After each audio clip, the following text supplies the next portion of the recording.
Hey all you mentees, this is the Uncanny Omar, and today I'm going to showcase some trade paperbacks that have come out recently from Marvel Comics, so please stay tuned.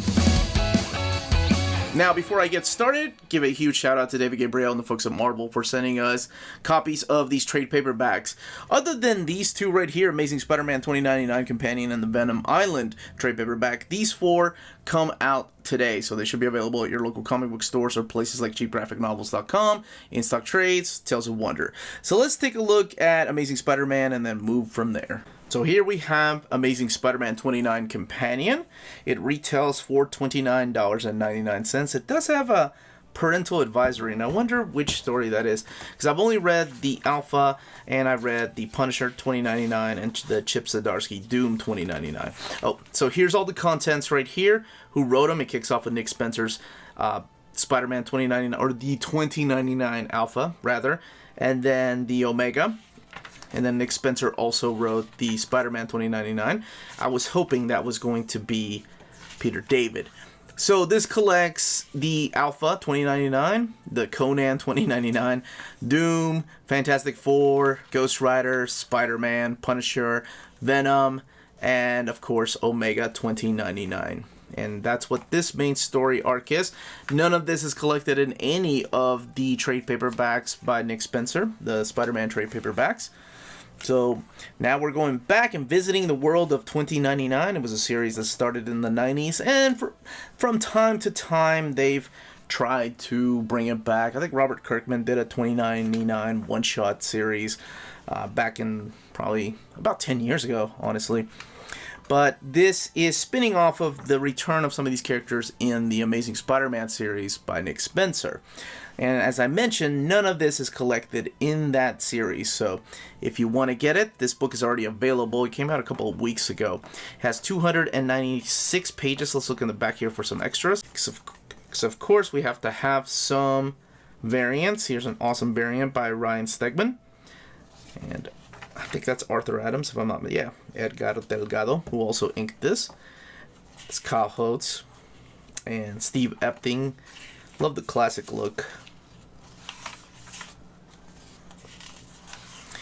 And, you know, we don't have any 2099 collections with the exception of Spider-Man. Maybe one day we'll have an omnibus of some of this stuff. Like, I think X-Men only had one trade paperback. That's weird. I expect so much more out of the 2099, I guess. I don't know, maybe it's nostalgia. Won't spend too much on this one because the astonishing Melanie is going to be reviewing this here in a couple of days. And the first part will be spoiler-free, and then the next part will have spoilers. I will say that this is just takes place after the Absolute Carnage storyline. So I'm going to let her talk about that. This book retails for $17.99, and it has 136 pages worth of content, collecting issues 21 through 25 of Venom by Donny Cates. But it is good to see some of these names back on here. Mark Bagley. Here we have Revenge of the Cosmic Ghost Rider. Gotta be careful because I know some of y'all still don't know the identity of this character. This is mainly written by Dennis Hopeless, and Scott Hepburn does the artwork. However, there is a little short story here by Donny Cates and Jeff Shaw. That would be awesome. Jeff Johns and Donny Cates. But anyway, collabing together to tell one more little short couple pages story of the Cosmic Ghost Rider, who they introduced. So one of the cool things about this is that we see a returning character. And I don't want to spoil it for anybody, but it's a character that I haven't seen since the pages of Avengers Arena. She played a big pivotal role in the Drax miniseries that led into Annihilation, so she was part of Annihilation. But we haven't seen her for a long time. I don't know how I feel about what ends up happening in this story, so maybe I should just hold my thoughts. But let's look at the back here. This book retails for $15.99 and collects the 5-issue miniseries Revenge of the Cosmic Ghost Rider. And here are all the variants, and it has 128 pages. It's a Ron Lim variant. I'm so happy to see Ron Lim. Like, just his name. That guy was drawing like 5 to 6 issues a month back in the day at Marvel. Some other variants, making sure none of these spoil anything. That's an awesome variant. And here's some more variants. And I wish each variant would get a page of its own. I can't show you the last variant because it spoils the identity of the Cosmic Ghost Rider. For all the people that love to see the spines, here we go. And at this moment, I just want to remind you to hit that like button and subscribe if you haven't subscribed yet. We can be found on Patreon. It's great ways to support the channel. You can pause it here to look at the spines. Here is Aero, Swordmaster, Origins, and Odysseys, retailing for $17.99. This is a team that kicked off in the War of the Realms. I believe it was Greg Pak. Yep. And Greg Pak is also writing this with Alyssa Wong. And Pop Man is the main artist on the Aero and Wave story. And then Aero Anindito is the artist on the Swordmaster stories. So we've had the War of the Realms storyline. And then they had their own miniseries. We had the Aero trade paperback. And we had the Swordmaster's trade paperback. However, the Aero and Swordmaster's trade paperback only collected the A stories from both series. This series contains the B stories, so that's where the remaining series is. And I know a lot of you have really enjoyed Aero and Swordmasters, and I don't think it's getting a lot of love and recognition. I'm a big Greg Pak fan. He's the guy that did the World War Hulk, of course, Planet Hulk. He had a really good run on Hulk for a long time. And he also did some series for X-Men, like the Phoenix Resurrection, End Song, rather. But, he's a pretty solid writer, so I don't know why this isn't getting that much recognition. But from what I've read in War of the Realms, the characters are actually pretty cool. This book has 136 pages. Here's some of the artwork I just wanted to showcase. And Pop Man is a hell of a talented artist. There's a familiar face to some of people that probably read Bendis' Avengers. As we get here to the back, I just want to say this also serves as a prelude to the Atlantis attack storyline that's happening in 2020. The extras. So, have to censor that page, not because it's nasty and dirty, but just because it spoils something. That is a beautiful cover right there by King. And that is it. Again, $17.99. Fantastic Four, Volume 5. This is Point of Origin. And it's continuing Dan Slott's run, collecting issues 14 through 19. Love seeing Paco Medina drawing. He is one of my favorite artists. And man, that is an awesome variant cover by Tom Rainey and Christian Ward. Never realized Christian Ward's art style reminds me of Joshua Middleton. He's one of the co-creators of X-23 when she came over to the Marvel Comics. So it's continuing Dan Slott's run. This book retails for $17.99. It has 160 pages. And it's pretty much a classic. To me, I've read this. I can't wait for these oversized hardcovers. But it is your classic Fantastic Four story, where they are traveling to different worlds. Johnny, of course, gets a crush on this one girl from another dimension. She's crushing on him, and they have to come back eventually to their real world, right? But who do they bring with them? I'll let you find out.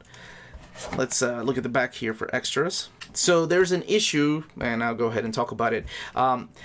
During one of those worlds that they're traveling to, their translators were broken, and Dan Slott wrote the script here, what they're really saying, for those people that were wondering, because within the comic you can't really tell what they're saying. That's a Mary Jane variant by Jeffrey Scott Campbell. Wow, Gwen Stacy variant is gorgeous, and the rest of the variants back there. Here we have another XMen Milestones, Necrosha. This is the storyline that wrapped up a lot of the stories within the pages of X-Force, Colin Yost X-Force. Probably one of the most underrated runs. Like, I know everybody talks about Uncanny X-Force, and I still love it. I still think Remender's Uncanny X-Force is freaking brilliant. But I like Colin Yost X-Force a little bit more. And no omnibus, and the oversized hardcovers are gone. They've been out of print for a while. This book retails for $39.99. This is beautiful artwork by Clayton Crane, and it contains issues of New X-Men. That's the series that predated X-Force. Maybe I should do an... No, I did talk about it. I did do an X-Force reading order. And then X-Force, the Colin Yost years, issues 11, 21 through 25. And then, of course, that crosses over. The Necrosha crosses over with New Mutants, 6 through 8. X-Men Legacy, 231 through 234. Necrosha X Necrosha The Gathering, and the material from X-Force Annual number 1. Now, the storyline of this is pretty simple. It is mutants coming back as zombies. Dead characters from the past, whether they were allies or villains, are coming back. And it's interesting because this came out around the same time that Blackest Night was coming out, and everybody was making comparisons, but to me, both stories were really good. To me, this is a really good storyline, especially if you're a fan of Warpath, especially if you're a fan of the Black Queen Selene. Like, to me, this storyline was freaking awesome. And yeah, I don't understand people that were like, no, Blackest Night is better, no, Necrosha was better. But anyway, I thought this was a really good story. And also, this is kind of like the penultimate finale to X-Force. There's a lot of loose ends that get tied up in the issues of X-Force, and then, of course, that leads into Second Coming. And Second Coming is kind of like the finale where Kyle and Yost leave the X-Books for a while.